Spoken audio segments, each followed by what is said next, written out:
Cricket की दुनिया यानी गेम ऑफ क्रिकेट में आपका स्वागत है।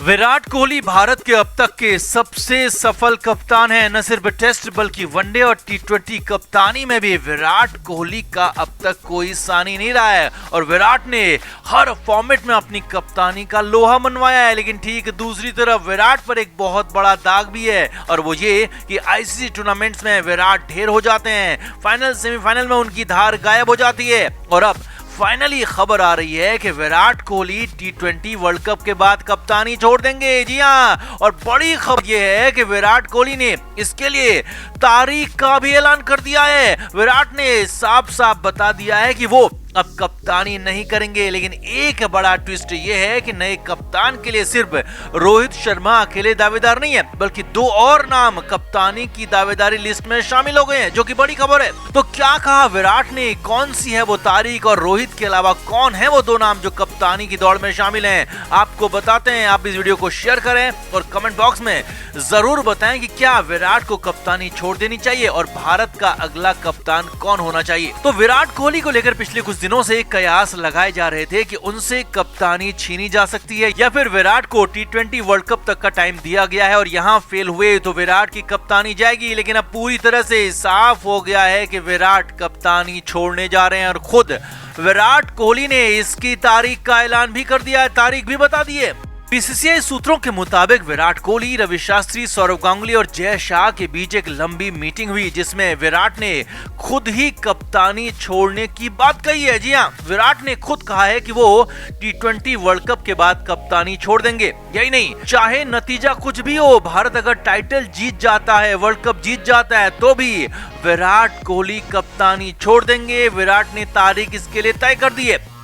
बीसीसीआई सूत्रों के मुताबिक विराट ने कहा कि अगर भारतीय टीम सेमीफाइनल के लिए क्वालिफाई नहीं कर पाती है तो विराट 9 नवंबर को अपना इस्तीफा दे देंगे और इसके लिए खुद प्रेस कॉन्फ्रेंस बुलाकर घोषणा करेंगे। जी हां, इस्तीफा देने के विराट की ये पहली तारीख 9 नवंबर की है। यही नहीं, विराट ने कहा कि अगर भारतीय टीम सेमीफाइनल और या फिर उससे आगे फाइनल में पहुंचती है या फिर फाइनल जीत ही जाती है तो विराट ने इसके लिए 20 नवंबर की तारीख बताई है।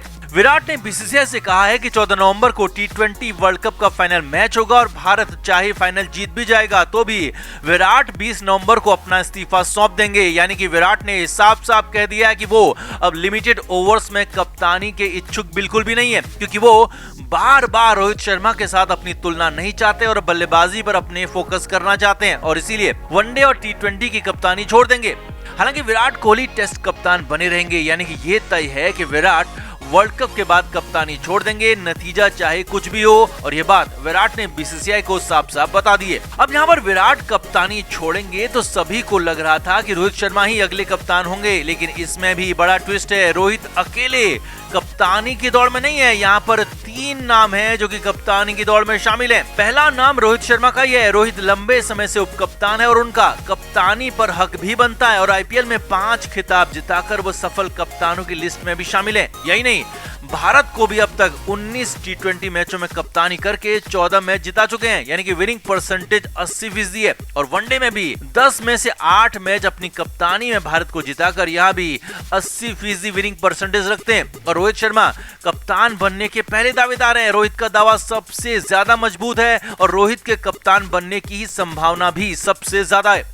दूसरा नाम ऋषभ पंत का है। जी हां, पंत को लेकर विराट कोहली और रवि शास्त्री ने बीसीसीआई को बताया है कि नई जनरेशन को भी कप्तानी सौंपी जा सकती है ताकि लंबे समय के लिए लीडरशिप तैयार की जा सके। रोहित और विराट तो टीम में रहेंगे ही और उनका फायदा भी ऋषभ पंत को मिलेगा। और सबसे बड़ी बात यह है कि आईपीएल में भी दिल्ली कैपिटल्स ने श्रेयस अय्यर के आने के बाद भी उनको कप्तानी नहीं सौंपी है, बल्कि ऋषभ पंत को ही कप्तान बरकरार रखा है। और इस आईपीएल में ऋषभ पंत अपनी कप्तानी का कमाल करते हुए दिखेंगे और दिल्ली को अगर ऋषभ आईपीएल का खिताब जिताते हैं तो फिर यहाँ टीम इंडिया में भी बाजी पंत के पक्ष में जा सकती है और 23 साल के ऋषभ पंत भारत के अगले टी20 कप्तान हो सकते हैं। और यहाँ पर बड़ी बात है कि महेंद्र सिंह धोनी, जो कि अभी टीम इंडिया के मेंटोर बनाए गए हैं और हो सकता है कि भविष्य में हेड कोच भी बन जाएं, तो वो यानी कि धोनी ऋषभ पंत की कप्तानी के काफी कायल नजर आ रहे हैं।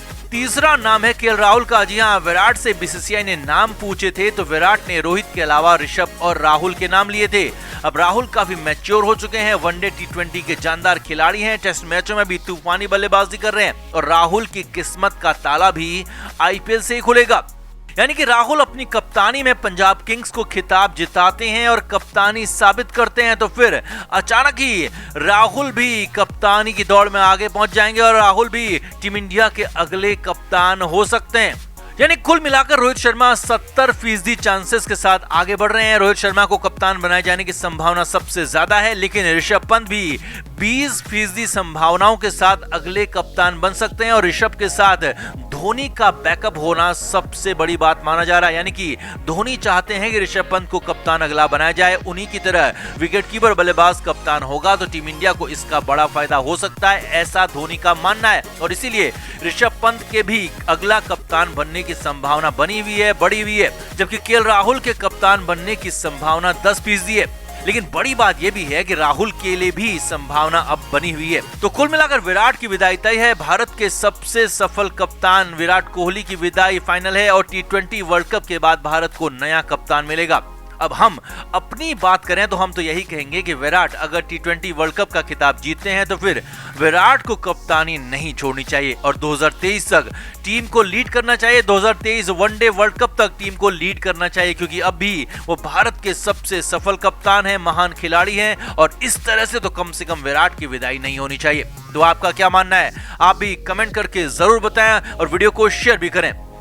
तो महेंद्र सिंह धोनी ने जुलाई 2019 में अपना आखिरी इंटरनेशनल मैच खेला और फिर ठीक 1 साल बाद साल 2020 में संन्यास का ऐलान कर दिया। यानी कि धोनी की वापसी की उम्मीदें 1 साल तक बनी हुई थी, लेकिन पिछले साल संन्यास के बाद वो भी खत्म हो गई। लेकिन अचानक इधर धोनी की टीम इंडिया में जबरदस्त वापसी हो गई, वो भी सीधे टॉप पोस्ट पर। जी हाँ, टीम इंडिया में महेंद्र सिंह धोनी सबसे बड़े बॉस बनाए गए हैं, टीम इंडिया के मेंटर बनाए गए हैं और सबसे बड़ी बात यह है कि ये post head coach Ravi Shastri से भी ऊपर है। ये कुछ ऐसा ही समझिए कि टीम इंडिया के तब के हेड कोच डंकन फ्लेचर को हटाने के लिए रवि शास्त्री को टीम का डायरेक्टर बनाया गया था, तो यहाँ पर रवि शास्त्री की छुट्टी करने के लिए महेंद्र सिंह धोनी को टीम का मेंटर बनाया गया है। यानी धोनी अब रवि शास्त्री से भी ऊपर है।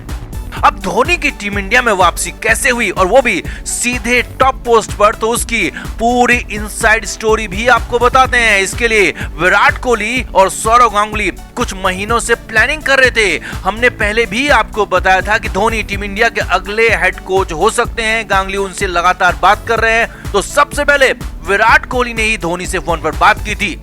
विराट ने लंदन से ही धोनी से बात की और धोनी के सामने टीम इंडिया से जुड़ने का प्रपोजल रखा था। सूत्रों के मुताबिक धोनी भी वापसी के लिए तैयार थे, लेकिन अपने लिए बड़ा और इंडिपेंडेंट रोल चाहते थे। यानी कि उन्हें जैसे कप्तानी के दौर में फुल हैंड दिया गया था, धोनी कुछ वैसा ही चाहते थे। यानी कि धोनी तैयार थे लेकिन कुछ शर्तों के साथ। और विराट कोहली ने बहुत बड़ा काम तो कर लिया था, यानी कि धोनी को मना तो लिया था और धोनी के साथ कंफर्म करके विराट ने बात को आगे बढ़ाया, सौरव गांगुली तक बात पहुंचाई। अब सौरव गांगुली ने विराट को जिम्मेदारी दी थी तो विराट उसमें खरे उतरे और धोनी को मनाने में कामयाब रहे, लेकिन यहाँ पर कुछ शर्तें भी थी और आगे की जिम्मेदारी सौरव गांगुली की थी। सौरव गांगुली भी बीते दिनों लंदन में ही थे, जिसके बाद गांगुली सीधे लंदन से दुबई पहुंचे और जहां चेन्नई सुपर किंग्स के लिए धोनी आईपीएल की तैयारी कर रहे हैं। और धोनी और गांगुली के बीच सीएसके के ही टीम होटल में मुलाकात हुई, बातचीत हुई। क्रिकेट के हर नए अपडेट के लिए गेम ऑफ क्रिकेट को सब्सक्राइब करें और उसके बाद बेल आइकन को प्रेस करना ना भूलें, ताकि सिर्फ आपको मिले गेम ऑफ क्रिकेट की हर खबर सबसे पहले।